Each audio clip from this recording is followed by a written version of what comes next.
Dans ce nouvel épisode de podcast, mon objectif, autant au niveau alimentaire, les suppléments, mode de vie, de façon générale, c'est de comprendre qu'il peut y avoir plusieurs stratégies d'approche. L'exemple que je vais prendre aujourd'hui, ça va être par rapport à la santé articulaire.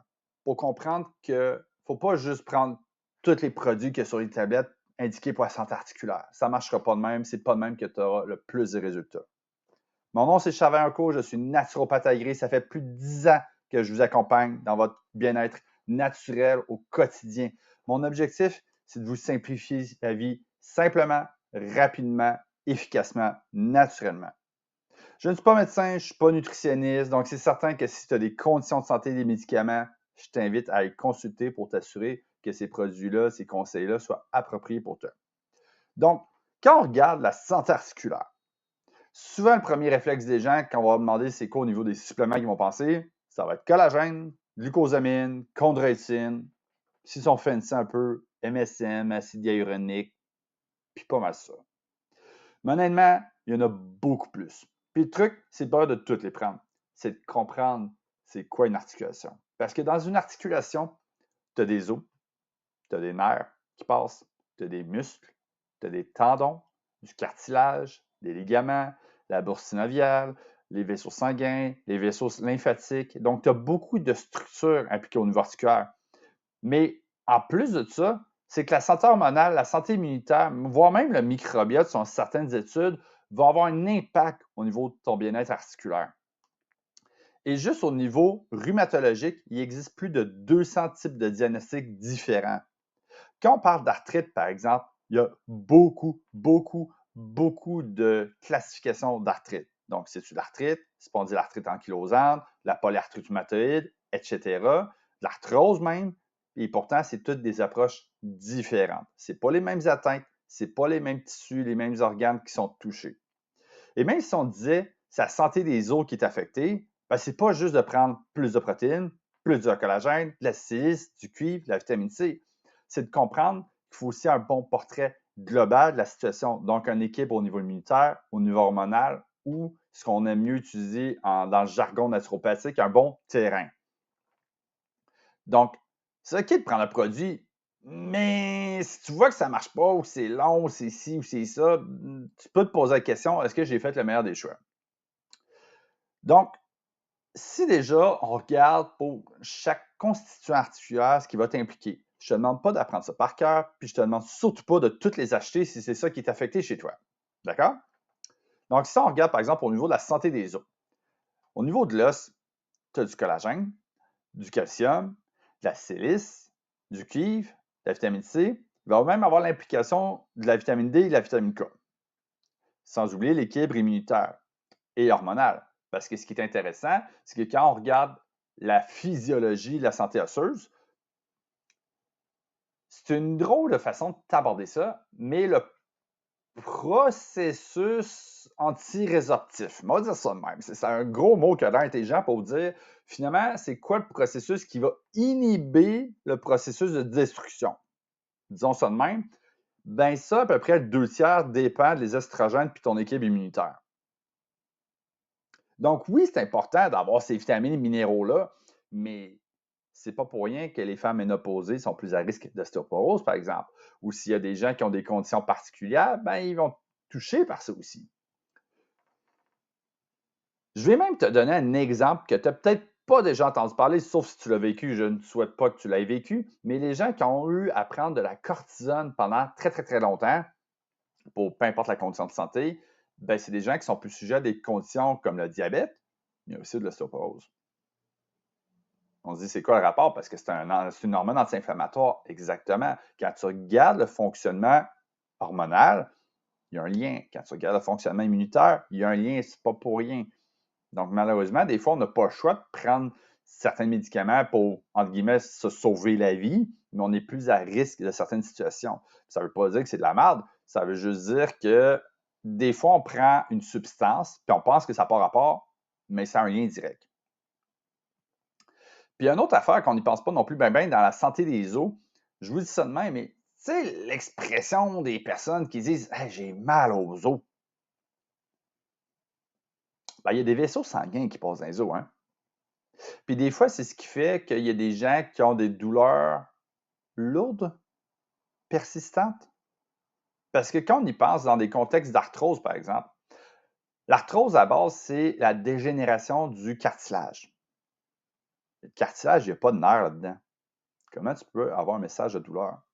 En général, quand tu es rendu que tu as un message de douleur, c'est parce que tu as quelque part d'autre qui t'envoie un message. Fait que ça veut dire que le quelque part d'autre en question commence à être atteint. Puis il y a des gens que l'arthrose est tellement rendue avancée que même la santé des os commence à se dégrader. C'est là qu'en général, ils vont souffrir davantage plus. Mais les gens qui ont une mauvaise circulation sanguine, ben, ça arrive qu'il y a des conditions où est-ce que c'est très particulier, puis je ne dis pas que c'est commun, mais des fois, sa circulation sanguine est moins bonne. Ben, il y a des gens, des fois, qui ont mal aux os. Ils n'ont pas tant mal aux articulations qu'ils ont mal aux os. Quand on regarde au niveau du tendon, par exemple, le tendon, ce n'est pas la même constitution que les os. Il va y avoir du collagène, oui, mais ça va être riche en eau. Le tendon, je dirais que sa composition, c'est entre l'os puis entre le muscle. Puis je dirais que le point commun avec l'os, c'est principalement le collagène. Puis sinon, c'est au niveau de l'eau, l'hydratation qui est commun avec le muscle, je dirais. Mais à part ça, il n'y a pas beaucoup de substances sur le marché, si ce n'est pas du collagène et ses dérivés comme les glucosaminoglycanes ou autres, qui ont été étudiés dans certains contextes de tendinite, par exemple. Il n'y a pas grande substances qui ont été, à proprement dit, étudiées et prouvées pour le bien-être des tendons. Mais ça ne veut pas dire qu'on ne peut pas considérer, encore une fois, la santé immunitaire ou la santé hormonale, voire même les mouvements répétitifs. Donc, des fois, il y a des gens qui se font des tendinites chroniques parce qu'ils font tout le temps les mêmes mouvements. Jusque-là, on est d'accord. Mais il y a d'autres contextes qui vont impliquer la santé hormonale et immunitaire.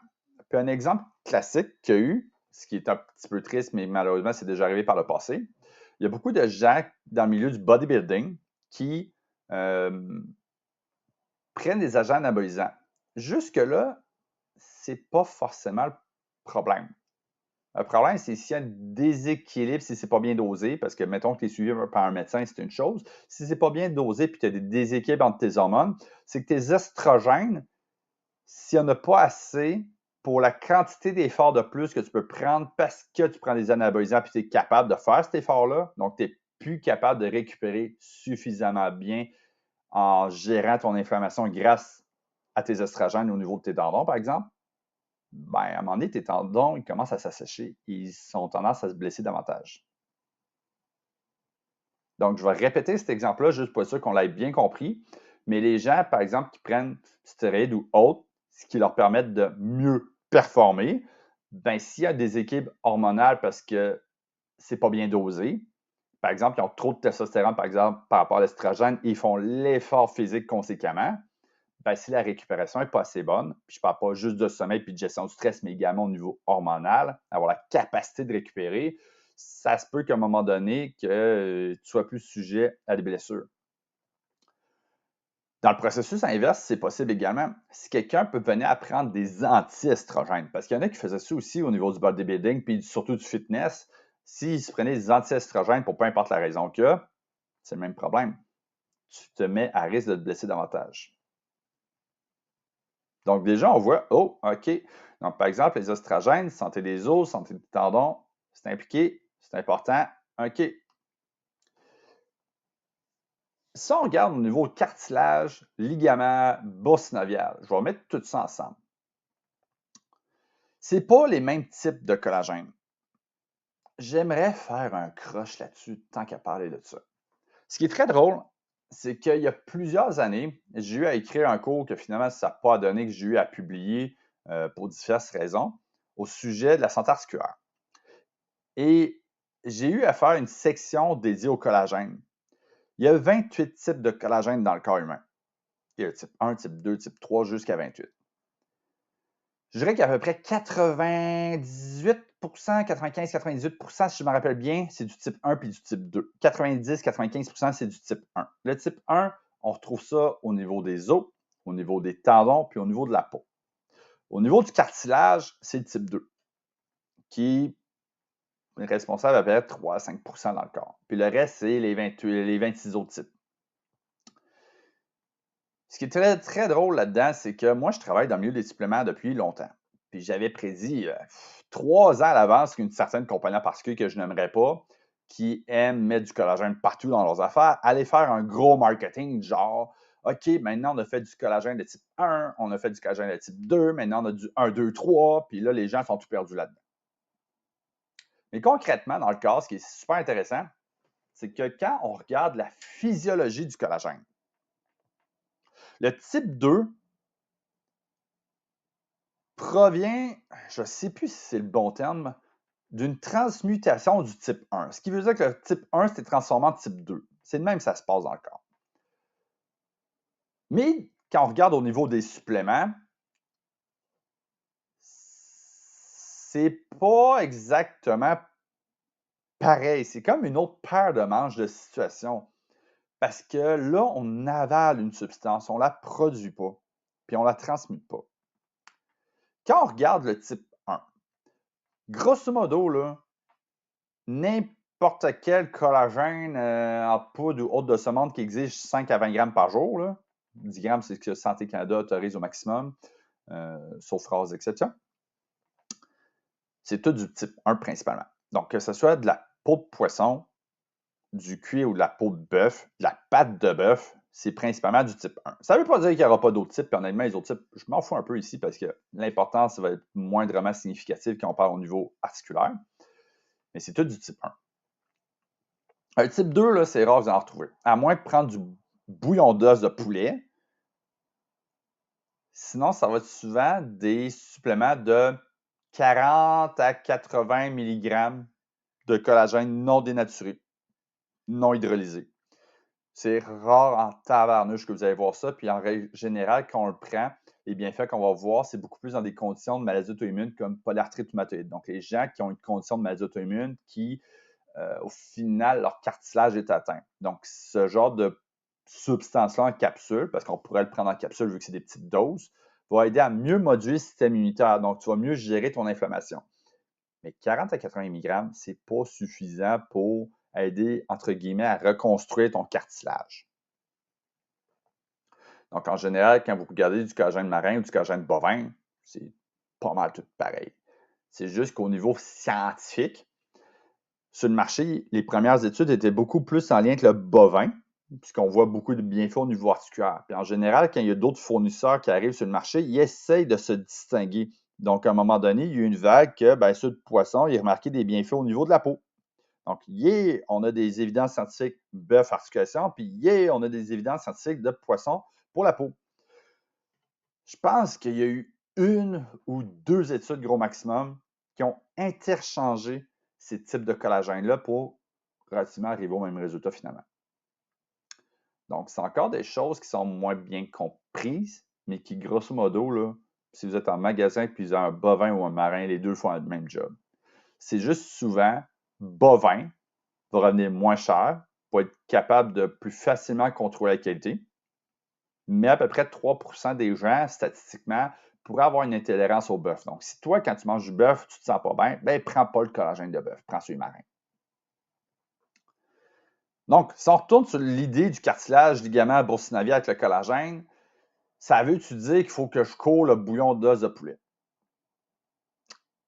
Pas forcément, parce que ça, c'est encore un peu une drôle de question à laquelle on n'a pas totalement répondu au sujet.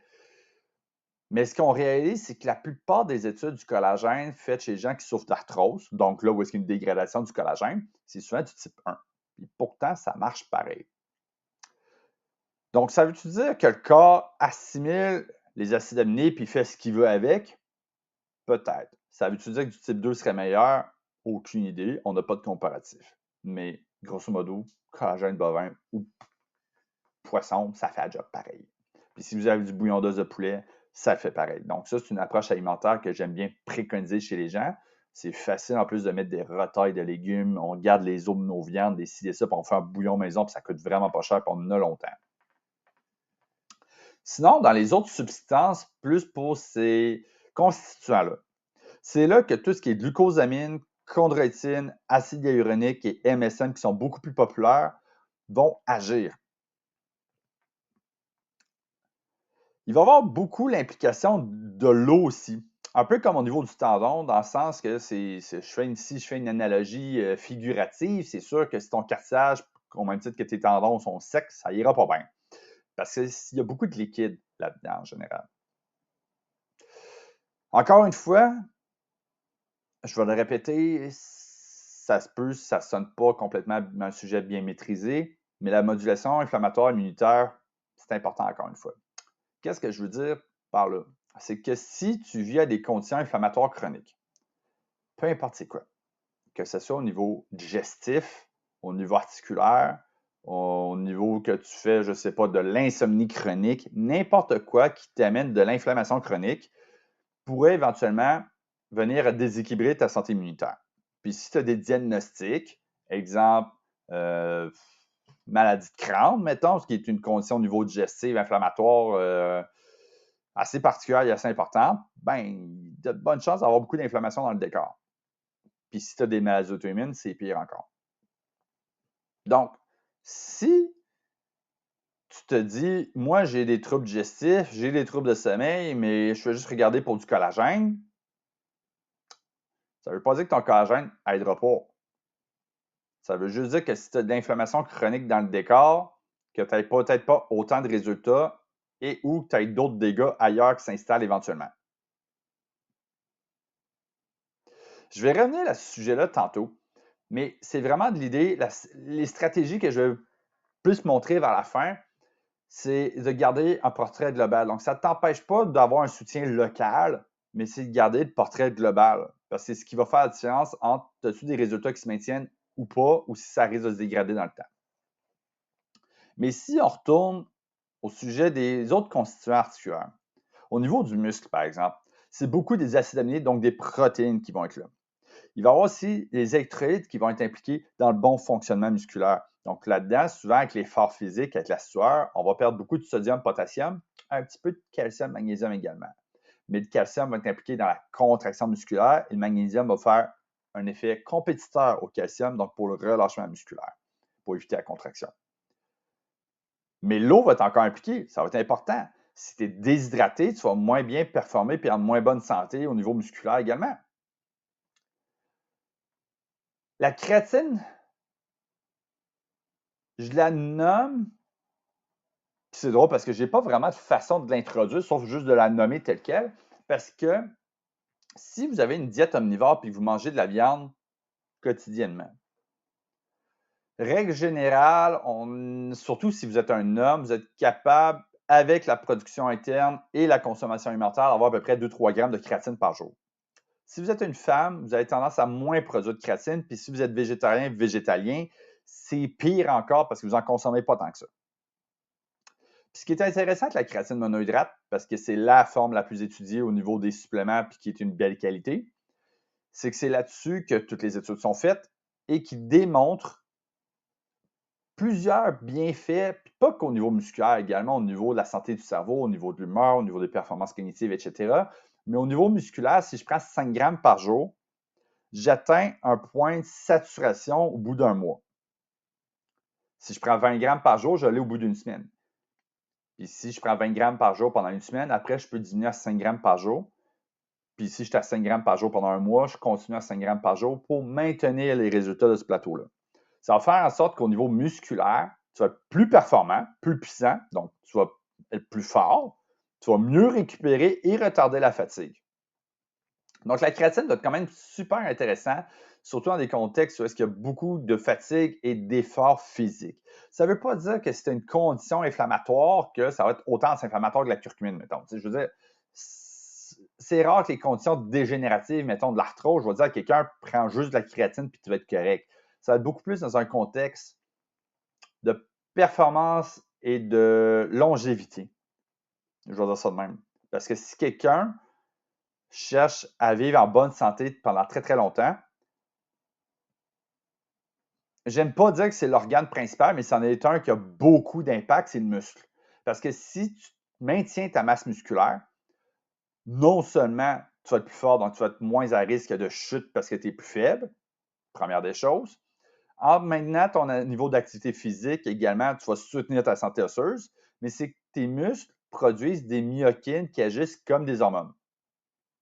Donc, c'est super bon au niveau de santé cardiovasculaire, puis au niveau de la santé hormonale, puis en plus, en faisant du sport, c'est bon pour la santé nerveuse. Donc, c'est bon pour à peu près tout dans ton corps, finalement, d'être actif. Donc, si tu es une personne âgée qui a tendance à faiblir plus facilement, à être moins fort, bien, si tu veux être capable de pousser plus, retarder la fatigue, puis mieux récupérer, la créatine ici va être intéressante. Mais c'est rare que je vais l'indiquer dans des contextes, je veux dire, plus dégénératifs, tout seul.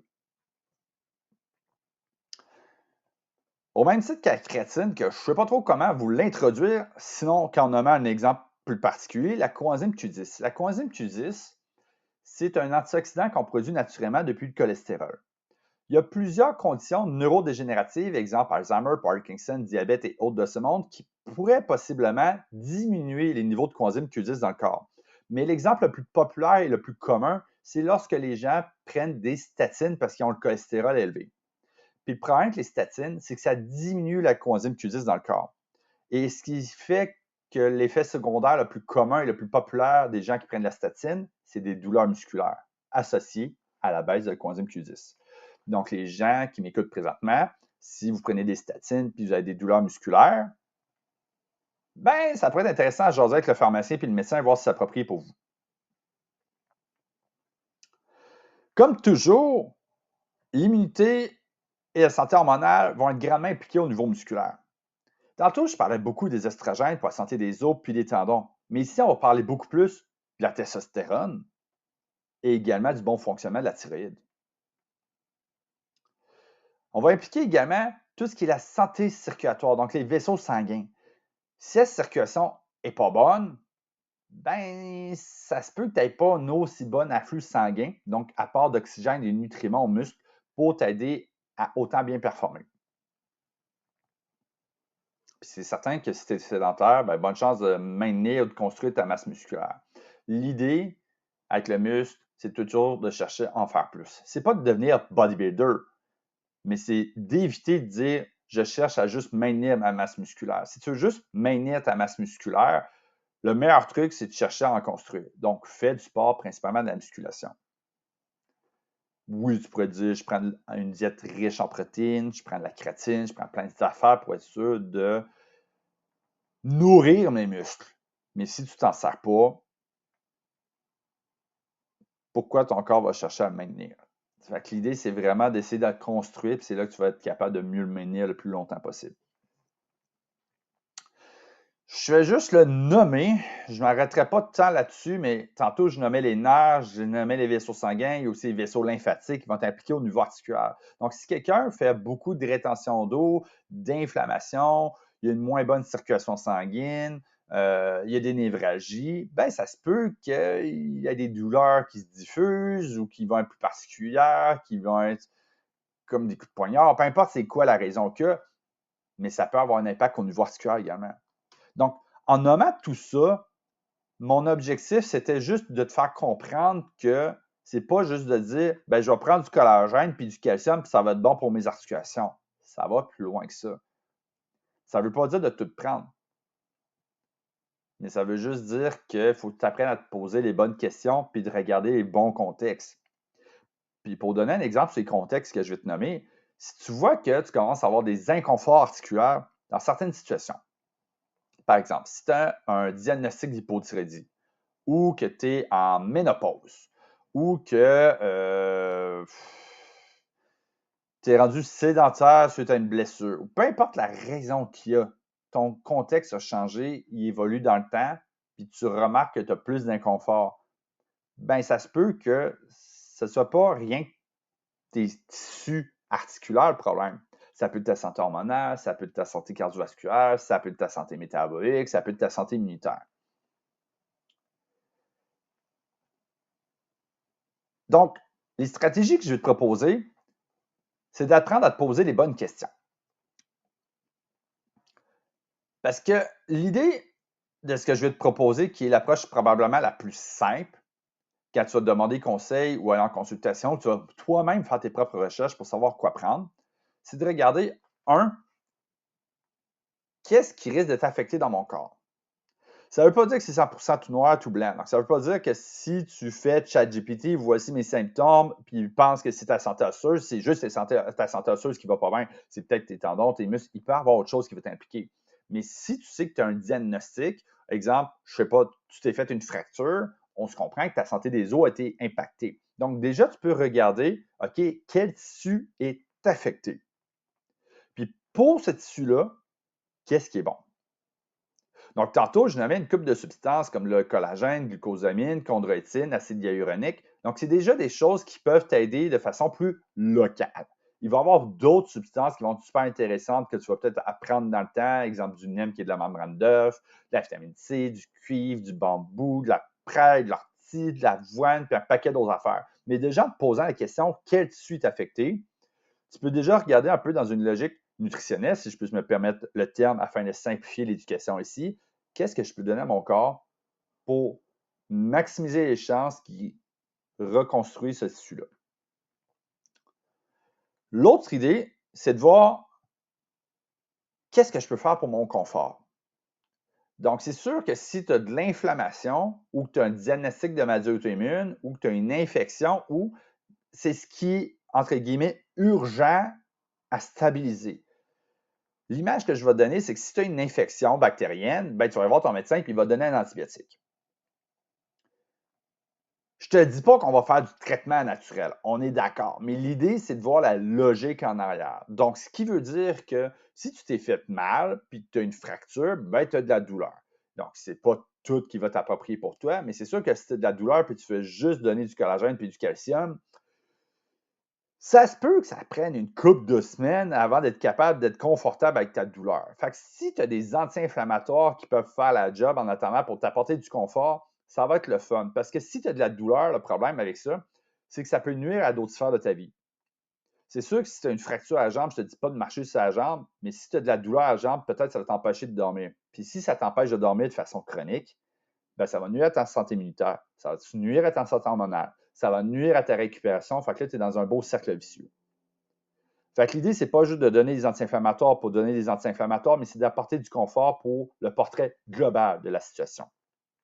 Puis le dernier point, c'est de voir le terrain, entre guillemets. Donc, c'est de voir si tu as un contexte qui est favorable à la dégradation de ta santé articulaire. Donc, si par exemple, tu es en ménopause, puis depuis que tu es en ménopause, tu trouves que, ben, je sais pas, tu as moins de muscles, tu es plus faible, tu as plus mal aux os, ben, ça se peut que tu soutiennes peut-être la santé hormonale ou que tu ailles consulter le médecin, voir si tes hormones sont bien correctes. Si tu as d'autres conditions de santé particulières ou, mettons, une mauvaise santé cardiovasculaire, une mauvaise santé métabolique, tu fais de la pression, des troubles de cholestérol et autres, ben, c'est des choses qui pourraient indirectement nuire à ta santé articulaire sur lesquelles tu pourrais travailler. Donc, si je te résume simplement, c'est de regarder qu'est-ce qu'il peut avoir un impact positif. Donc, je vais apporter d'un point de vue nutrition orthomoléculaire à mon corps pour lui donner des chances de récupérer. Comment je peux gérer mon négatif? Donc, si j'ai de l'inflammation, une infection, n'importe quoi, puis je vais consulter, qu'est-ce que je peux faire pour m'aider à ça? Puis, qu'est-ce qui est, entre guillemets, je ne vais pas dire neutre, mais c'est juste pour vous donner la facette que être en ménopause, c'est normal, c'est une étape de la vie. Ce n'est pas une problématique, mais ça peut amener des prédispositions. C'est juste différent avec les âges.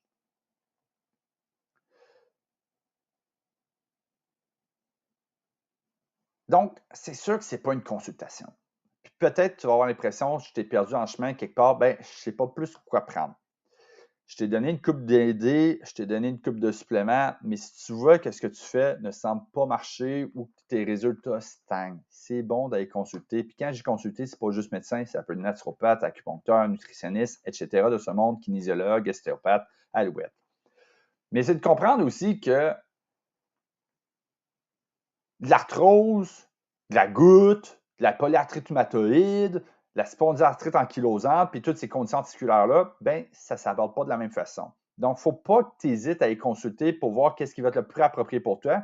Puis, lorsqu'on a le plus d'informations possible, on peut choisir les meilleures produits adaptés pour toi. Parce qu'il y a déjà des beaux mélanges sur le marché, puis des fois, il y en a moins, puis il faut qu'on les prenne individuellement. Et si on peut te sauver de l'argent, c'est parfait.